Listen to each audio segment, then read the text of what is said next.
अस्सलामुअलैकुम students, welcome to my YouTube channel. आज हम करने वाले हैं chapter 6 start mechanical properties of matters का पहला टॉपिक आज हम पढ़ेंगे। चलिए स्टार्ट करते हैं। बिस्मिल्लाहिर्रहमानिर्रहीम। स्टूडेंट्स, इसका पहला टॉपिक 6.1 है हमारे पास, डीफॉर्मेशन ऑफ सॉलिड्स। ठीक है, डीफॉर्मेशन वर्ड से ही आपको आइडिया हो गया होगा कि जो किसी चीज़ की शेप जब हमारे पास ख़राब हो जाती है, किसी चीज़ की शेप हमारे पास डैमेज हो जाती है, तो उसको हम डीफॉर्मेशन ऑफ सॉलिड्स कहते हैं। आपने देखा होगा कि अगर कोई रबर होता है, ठीक है, या अगर कोई भी आपके पास इलास्टिक चीज़ होती है, उसके ऊपर जब आप फोर्स लगाते हैं तो क्या होता है, उस पर जब फोर्स अप्लाई की जाती है तो वो चीज़ अपनी शेप को क्या कर लेती है, चेंज कर लेती है। फॉर एग्जाम्पल कोई रबर है आपके पास, जैसा कि ये देखें, ये रबर है। अब इस पर जब मैं फ़ोर्स अप्लाई कर रही हूँ, इस पर जब मैं फ़ोर्स लगा रही हूँ, तो क्या है, ये डीफॉर्म हो रहा है। इसकी शेप जो है, मैं जिस तरह फ़ोर्स लगाऊंगी इस पर, उस तरह इसकी जो शेप है वो चेंज हो जाएगी। तो ये हमारे पास डीफॉर्मेशन होती है। शेप का चेंज हो जाना हमारे पास क्या होता है, डीफॉर्मेशन होती है। ठीक है, अब यहाँ बुक में हमें गिवन है एक बात के, जब भी किसी चीज़ के ऊपर फोर्स लगाई जाती है, एक्सटर्नल फोर्स, ठीक है, ये मेरा हाथ है और ये रबर है। अब एक्सटर्नल फोर्स इस पे क्या है, मेरा हाथ, ठीक है, ये जो मैं अपनी उंगलियों से इस पर फोर्स लगाऊंगी वो एक्सटर्नल फोर्स है। ऑब्जेक्ट क्या है हमारे पास, ये रबर। अब जब मैं एक्सटर्नल फोर्स इस रबर पे लगाऊंगी, ठीक है, या मैं इस रबर को खींचूंगी, तो क्या चेंज हो रहा है, इसका साइज़ चेंज हो रहा है। इसका असल साइज़ क्या है, इसका असल साइज़ ये है। लेकिन जब मैं इसको खींचूंगी या इस पर फोर्स लगा रही हूँ, तो क्या हो रहा है, इसकी साइज़ और शेप जो है वो चेंज हो रही है। इस तरह के फोर्स को हम डीफॉर्मिंग फोर्स कहते हैं। ठीक है, अब मैंने अपने हाथों से जो लगाई है वो क्या, बेसिकली एक डीफॉर्मिंग फोर्स है। इसी तरह अगर एक अप्रोप्रिएट जो फोर्स है वो स्प्रिंग पे अप्लाई की जाए, तो इसकी लेंथ जो है वो इंक्रीज़ हो जाती है। अब कोई स्प्रिंग है आपके पास, ठीक है, स्प्रिंग इस टाइम मेरे पास अवेलेबल नहीं है, वरना मैं आपको बता दी कि कोई स्प्रिंग है, उस पर आप फोर्स लगाते हैं, ठीक है, उस पर आप फोर्स लगाते हैं तो वो कहते हैं कंप्रेस हो जाता है। जैसे कि अगर रबर जो है उस पर भी आप जब फोर्स लगाते हैं, इसको खींचेंगे आप, तभी लंबी हो जाएगी। इसको ऐसे करेंगे तो ये इसका साइज जो है वो उसको कम कर लेगी ये। तो कंप्रेशन या फिर उसका जो एक्सटेंड होना है वो किस पे डिपेंड करता है, उसकी फोर्स पे। अगर जो है फोर्स रिमूव कर दी जाए तो जो स्प्रिंग है वो रिस्टोर हो जाता है, अपनी असल हालत में वापस आ जाता है। जब फॉर एग्जांपल हम किसी जो स्प्रिंग है उस पर फोर्स लगाते हैं, जैसे कोई स्प्रिंग है उस पर फोर्स लगाई है, उसको खींचा दोनों तरफ से, वो क्या हो जाएगा, लंबा हो जाएगा। ठीक है, इस तरह लंबा हो जाएगा। लेकिन जब उसको हम छोड़ेंगे वो दोबारा ऐसे स्मॉल शेप, जो उसकी ओरिजिनल शेप थी, वो आ जाएगा। ये इसकी एक्सटेंड शेप है और ये इसकी जो है ओरिजिनल शेप होगी।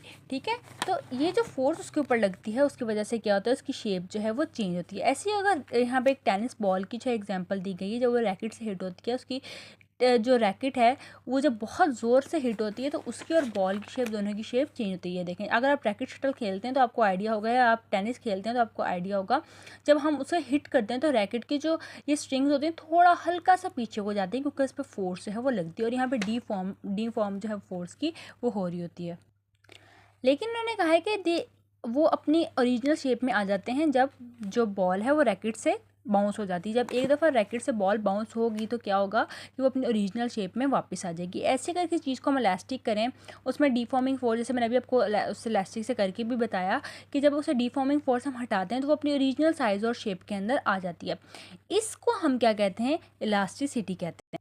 मतलब किसी चीज़ का, ये जो चीज़ है ना, ये वाली जो हम किसी को खींच सकते हैं, इसको कुछ भी कर सकते हैं, ये इसकी इलास्टिसिटी है। या अब एक लूज़ बैंड है, अगर बहुत ज़्यादा टाइट बैंड होता है, उसको मैं बहुत ज़्यादा फोर्स से खींचूंगी तो ये टूट जाएगा। ये लूज़ बैंड, इसको मैं जितना मर्जी खींच लूँ ये नहीं टूट रहा है। ठीक है, क्योंकि इस पर ऑलरेडी इतनी सारी फोर्सेस लग चुकी हैं कि ये हर शेप में क्या हो सकता है, मोल्ड हो सकता है। तो हम इसको क्या करेंगे, अंडर और deformation under action of force. तो जब तक मैं इस पर फोर्स नहीं लगाऊंगी, इस पर जो है इसकी फॉर्मेशन जो है उसकी नहीं होगी। आगे उन्होंने एक बात बताई है कि मटेरियल जो इलास्टिक होते हैं एक सर्टेन लिमिट तक होते हैं, उसके बाद इलास्टिक लिमिट होती है। हर चीज़ की एक इलास्टिक लिमिट होती है। एक चीज़ एक टाइम तक इलास्टिक हो सकती है, मैं तो थोड़ा सा मैंने और किया ना, टूट जानी है। ठीक है, तो अब इसकी इलास्टिक लिमिट इतनी ही थी जितनी मैंने की, अगर इससे ज़्यादा करूँगी तो वो टूट जाएगी। और अगर एक दफ़ा इलास्टिक लिमिट से ज़्यादा मैंने इसको किया, ये टूट गई, तो इसका चेंज क्या हो जाएगा, परमानेंट हो जाएगा। मतलब टूट गई, ये दो हिस्सों में हो जाएगी और फिर इसका जो चेंज है वो परमानेंट हो जाएगा, ये अपनी ओरिजिनल शेप में वापस नहीं आएगी। वही बात बताई हुई कि जब एक जो चीज़ है वो अपनी ओरिजिनल शेप में और साइज़ में वापस नहीं आती, जब उसकी डिफॉर्मिंग फोर्स अगर उसको रिमूव कर भी दिया जाए, फोर्स को रिमूव कर भी दिया जाए। ठीक है, तो ये थी हमारे पास डिफॉर्मेशन ऑफ सॉलिड्स। नेक्स्ट हम पढ़ेंगे हुक्स लॉ। हुक्स लॉ एक बहुत ही ज़्यादा इंपॉर्टेंट लॉन्ग है, इसको आपने अच्छी तरह करना है। डिफॉर्मेशन फोर्स में ये इसकी डिफाइन है, 2 एग्जांपल्स आएंगे इसमें एक जो एग्जांपल है वो है हमारे पास डिफॉर्मिंग ऑफ फोर्स की, ठीक है। ये है आपके पास इसकी एक डिफ़ाइन, इसकी ये है, आगे ये इसकी एग्जांपल है। उसके बाद इसमें एक और डिफ़ाइन है, वो है इलास्टिसिटी की। ये जो है वो यहाँ से शुरू होगी, यहाँ से लेकर यहाँ तक, ठीक है। और इसकी जो है आगे एग्जांपल आप इलास्टिक की दे सकते हैं, इसको थोड़ा सा एक्सप्लेन कर सकते हैं। टेनिस बॉल की तो नहीं आएगी इसमें एग्जांपल, इसमें इलास्टिक की ही एग्जांपल आएगी। फिर ये इलास्टिक लिमिट की 1, 2 और 3 डिफाइन है पैराग्राफ में, इसको अपने इस तरह याद कर लेना है, ठीक है। अब है आगे Hooke's law. Student Hooke's law क्या होता है, ठीक है। उन्होंने कहा है कि अगर एक फोर्स अप्लाई होती है एक स्प्रिंग पर, उसको स्ट्रेच या कंप्रेस करने के लिए, एक्सटेंड करने के लिए, तो उसकी जो कंप्रेशन एक्स है वो डायरेक्टली प्रोपोर्शन होगी उसकी फोर्स के और इलास्टिक लिमिट के। अब ये बात है क्या असल में, देखें, अगर उन्होंने कहा है कि कोई स्प्रिंग है, ठीक है, उस पर अगर हम फोर्स लगाते हैं, जब उसको फोर्स उस पर लगाएंगे, उसको मैंने यहाँ पे फोर्स लगाई, उससे मैंने यहाँ पे भी फोर्स लगाई, दोनों साइड से फोर्स लगाई, वो क्या हो जाएगा, कंप्रेस हो जाएगा, ठीक है। अब मैं इस पर जितनी ज़्यादा फोर्स लगाऊंगी उतना कंप्रेस होगा। अगर मैं इसको इस साइड से भी स्प्रिंग को खींचूँ और इस साइड से भी स्प्रिंग को खींचूँ तो क्या होगा, ये लंबा होना शुरू हो जाएगा। जब ये लंबा होना शुरू हो जाएगा तो ये जो है इस पर इसको ज़्यादा लंबा करने के लिए उतनी ज़्यादा फोर्स लगानी पड़ेगी। चाहे मैं इसको कंप्रेस करूं, चाहे मैं इसको खींचूं, उसको लंबा करूं, मुझे दोनों पे इस पर क्या करना पड़ेगा, इस पर फोर्स लगानी पड़ेगी। उन्होंने कहा है कि आप जितनी ज़्यादा फोर्स अप्लाई करेंगे एक स्प्रिंग पे, उसको स्ट्रेच करने के लिए या कंप्रेस करने के लिए, उसको एक्सटेंड करने के लिए, कंप्रेशन करने के लिए, वो डायरेक्टली प्रोपोर्शन होगी एक्स के, ठीक है। फोर्स, जितनी ज़्यादा फोर्स उतनी ज़्यादा उस पर उसकी डिफॉर्मेशन या उसका कंप्रेशन या उसका जो है स्ट्रेस उसका उतना ज़्यादा होगा, ठीक है। तो ये चीज़ जितनी ज़्यादा फोर्स लगेगी उतनी ज़्यादा कंप्रेशन होगी, डायरेक्टली प्रोपोर्शन है। ये भी इंक्रीज़ होगा, ये भी इंक्रीज़ होगा, फोर्स कम होगी, कंप्रेशन कम होगा, फोर्स ज़्यादा होगी, कंप्रेशन ज़्यादा होगा, ठीक है। ये है इसका डायरेक्टली प्रोपोर्शन। जब हम डायरेक्टली प्रोपोर्शन के बाद जब है इसको हम करेंगे, यहाँ पे हम के कांस्टेंट लगा देंगे। जब के कांस्टेंट लगा देंगे तो यहाँ पे इज इक्वल टू का साइन आ जाएगा, ठीक है। देखें, फोर्स थी वो हमारे पास थे डायरेक्टली प्रोपोर्शन एक्स के, ठीक है। ये दोनों डायरेक्टली प्रोपोर्शन तब हम उनको ऐसे लिखते हैं, ठीक है। अब फोर्स है हमारे पास, ठीक है, और ये जब इज इक्वल टू आएगा तो के एक्स। अब के यहाँ पे क्या है, कांस्टेंट, इलास्टिक कांस्टेंट है ये, कांस्टेंट ऑफ प्रोपोर्शनैलिटी है ये, ठीक है।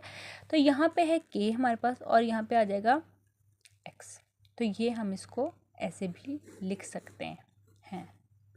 और इस के को हम स्प्रिंग कांस्टेंट भी स्टूडेंट्स कहते हैं, ठीक है। ये था ये। अब ये जो है ये हुक्स लॉ की डिफाइन है, ठीक है। ये इसकी छोटी सी डेरिवेशन है, बहुत ही छोटी है ये।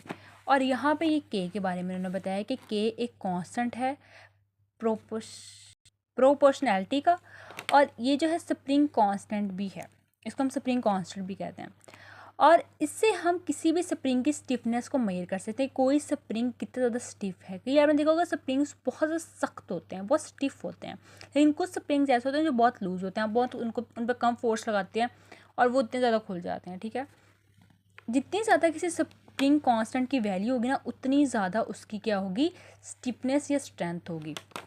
मतलब अगर कोई स्प्रिंग है उसकी के की वैल्यू हमारे पास बहुत ज़्यादा है, ठीक है, के की वैल्यू जो है वो बहुत ज़्यादा है हमारे पास, तो क्या होगा, हमारा जो स्प्रिंग होगा वो उतना ज़्यादा स्टिफ होगा, उतना ज़्यादा सख्त किस्म का होगा, उतना ज़्यादा वो जुड़ा हुआ होगा।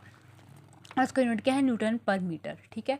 अब यहाँ पे उन्होंने ग्राफ भी दिखाया है, ये फोर्स हमारे पास और ये हमारे पास एक्स है, और ठीक है, ये हमारे पास इलास्टिक लिमिट दी हुई है एक तरह से उन्होंने, कि एक्सटेंशन ये स्ट्रेट लाइन हमारे पास होती है, ओरिजिन से स्टार्ट होती है लाइन, स्ट्रेट लाइन है, और उस पर अप्लाइड फोर्स है। जब एक एक्सटेंड हो जाएगी इस इलास्टिक लिमिट से तो क्या हो जाएगा कि वो जो है हमारे पास यहाँ पे लाइन जो है हमारी वो स्ट्रेट लाइन में नहीं रहेगी, वो वहाँ पे ख़त्म हो जाएगी। क्योंकि इलास्टिक या स्प्रिंग भी हो ना, उसका बहुत ज़्यादा खींच दिया ना अगर, तो क्या होता है, उसको ज़्यादा खींच दिया, उसके स्प्रिंग्स थोड़े ढीले हो जाते हैं, वो थोड़ा ज़्यादा ही हो जाता है, वो दोबारा उस शेप में नहीं जाता है, ठीक है। तो आफ्टर इलास्टिक लिमिट इसका जो ग्राफ है वो स्ट्रेट लाइन नहीं होगा, और ये एक तरह से हमें ग्राफ दिया हुआ है। अब यहाँ पे एक और बात बताइए कि ये जो लॉ है ये फोर्स को अप्लाई करता है जो कि स्ट्रेट लाइन में है, with an wire rubber band with an elastic limit, ठीक है। थिन वायर हो या कोई भी रबर बैंड हो, उसकी इलास्टिक लिमिट होती है, और हुक्स लॉ उसको भी डील करता है। आगे स्टूडेंट्स है हमारे पास एप्लीकेशंस ऑफ हुक्स लॉ, ठीक है। उन्होंने कहा है कि जो हुक्सला है वो हमारे पास बेसिक प्रिंसिपल्स हैं, बहुत वाइड रेंज ऑफ उसके पास हमारे पास जो है वो इसकी जो एप्लीकेशंस हैं बहुत जगह यूज़ होता है हमारे पास हुक्सला, हमारी डेली लाइफ में यूज़ होता है, टेस्टिंग मशीन में, सस्पेंशंस में, व्हीकल्स में, मोटर बाइक्स में, हिंज में, मेट्रस में, हर जगह यूज़ होता है। आपने देखा होगा कि हर जगह स्प्रिंग है, मेट्रस में स्प्रिंग होते हैं, जो डोर हिंजेस होती हैं उसमें स्प्रिंग्स होते हैं हमारे पास, ठीक है। हमारे पास टेस्टिंग मटीरियल में स्प्रिंग्स होते हैं, सस्पेंशन सिस्टम में स्प्रिंग्स होते हैं, हमारे पास हर चीज़ में स्प्रिंग्स, व्हीकल्स, गाड़ियाँ जो होती हैं उसमें भी स्प्रिंग्स होते हैं, आपके टॉयज़ में स्प्रिंग्स होते हैं। इलास्टिसिटी का हर जगह रोल है, इवन मेरा रजिस्टर है इसमें भी स्प्रिंग्स हैं, ये देख लें, देखें रियल लाइफ एग्जांपल हर जगह है हमारे पास, राइट। तो अब यहाँ पे जो रियल लाइफ एग्जांपल इन्होंने हमें बताई हम उसको पढ़ेंगे। सबसे पहले स्प्रिंग स्केल्स हैं हमें दिए हुए, ये एक्सटेंशन कंप्रेशन होती है स्प्रिंग की और जो वेट को डिटरमाइन करती है। आपने देखा होगा ये करियाने की दुकानों पे अक्सर मौजूद होता है, घरों में तो बहुत कम होता है, लेकिन अक्सर इस तरह की जो चीज़ें होती हैं जो जब आप अगर मंडी जाने का आपका कभी इत्तेफाक हो तो वहाँ पे इस तरह की जो चीज़ें हैं वो अवेलेबल होती हैं, वहाँ पे वो वज़न मैयर करने के लिए ही होती है, ठीक है। तो ये क्या होता है, इसको वो लटका लेते हैं ऊपर और उसके नीचे यहाँ पे वज़न डाल देते हैं वो, ठीक है। जब यहाँ पे वज़न डालते हैं ना जिसको खींच, इसके अंदर स्प्रिंग्स होते हैं, जितना ज़्यादा वज़न होगा ना ये उतना नीचे को जाएगा, और यहाँ से ये जितना नीचे को जाएगा स्प्रिंग होता है, वो स्प्रिंग वेट को जितना नीचे जाता है ना, जिस पॉइंट पे आके वो रुक जाता है उतना उसका वज़न होता है, ठीक है। तो ये चीज़ है कि इसकी वजह से जो है जो इसमें कंप्रेशन होती है स्प्रिंग में वो सब हुक्स लॉ की वजह से होती है। अब उन्होंने कहा वो कंप्रेस होता है बाय लोड फोर्स। अब जो चीज़ हम साथ लटकाई होती है ना, इसके ऊपर रखी होती है, उसमें स्प्रिंग उसको खींच लेता है, मतलब स्प्रिंग में कंप्रेशन हो जाती है, स्प्रिंग स्ट्रेच हो जाता है या फिर वो बहुत ज़्यादा लंबा हो जाता है, जिस पॉइंट पे आके वो लंबा होना बंद हो जाता है वो हमारा वेट आ जाता है। तो इसको जो है हम स्प्रिंग स्केल्स में भी यूज़ करते हैं। सेम गोज़ विद जब इसके ऊपर हम सामान रखते हैं तो इसमें स्प्रिंग्स लगे होते हैं, और जिस पॉइंट पे वो स्प्रिंग जो है वो अपना काम करना बंद कर देता है, रुक जाता है एक पॉइंट पे, तब वो हमारे पास वेट आ जाता है, ठीक है। आगे है balance wheel of mechanical clocks. Mechanical clocks जो हमारे पास हैं उसमें हमारे पास व्हील्स होते हैं, स्प्रिंग छोटे छोटे लगे होते हैं जो वर्क कर रहे होते हैं, उसकी स्पीड को जो है वो कंट्रोल कर रहे होते हैं। गल्वेनोमीटर है, गल्वेनोमीटर में लैब्स वगैरह में देखा होगा, करंट डिटेक्टिंग मशीन है, इसमें छोटे छोटे स्प्रिंग जो है वो यूज़ होते हैं, और छोटे स्प्रिंग जिनको हम क्या कहते हैं, हेयर स्प्रिंग्स कहते हैं, ठीक है। और ये इलेक्ट्रिकल कनेक्शंस गल्वेनोमीटर को देते हैं, इसमें कोइल्स होती हैं और ये पॉइंटर को अपनी जीरो पोजीशन पर वापस ले जाते हैं। गल्वेनोमीटर्स आई होप उन लैब वगैरह में देखे होंगे, उसमें छोटे छोटे जो है ना यहाँ पे हमारे पास स्प्रिंग्स होते हैं, और जब आप इसको मेजर करते हैं ना, तो आप जब इसको कनेक्ट करते हो और जब मेजर करते हो तो ये जो है बेसिकली करंट को डिटेक्ट करती हैं, और जब करंट को डिटेक्ट कर लेती हैं तो बैक टू ये क्या हो जाती हैं, जीरो पोजीशन पे ऊपर आ जाती हैं, और इसका जो पॉइंट है वो प्रोपोर्शनल होता है current flowing through its wide range. मतलब जो डिफ्लेक्शन होता है पॉइंटर का, जो पॉइंटर का डिफ्लेक्शन शो किया जाता है स्क्रीन के ऊपर गल्वेनोमीटर में, वो क्या होता है, प्रोपोर्शनल होता है करंट फ्लोइंग थ्रू इट्स। जितनी ज़्यादा उसकी रेंज होगी उतना ज़्यादा डिफ्लेक्शन होगा, जितनी कम रेंज होगी करंट की, जितना कम करंट होगा उतनी कम डिफ्लेक्शन होगी, ठीक है। तो स्टूडेंट्स आज की वीडियो के लिए इतना ही, इंशाल्लाह नेक्स्ट वीडियो में हम डेंसिटी और अगले टॉपिक्स को कवर करेंगे। अगर आपको कोई भी क्वेश्चन हो हमसे DM पे पूछ सकते हैं, हमसे व्हाट्सएप पर रब्ता कर सकते हैं। तब तक अपना ख्याल रखिएगा, दुआ में याद रखिएगा। अल्लाह हाफिज़।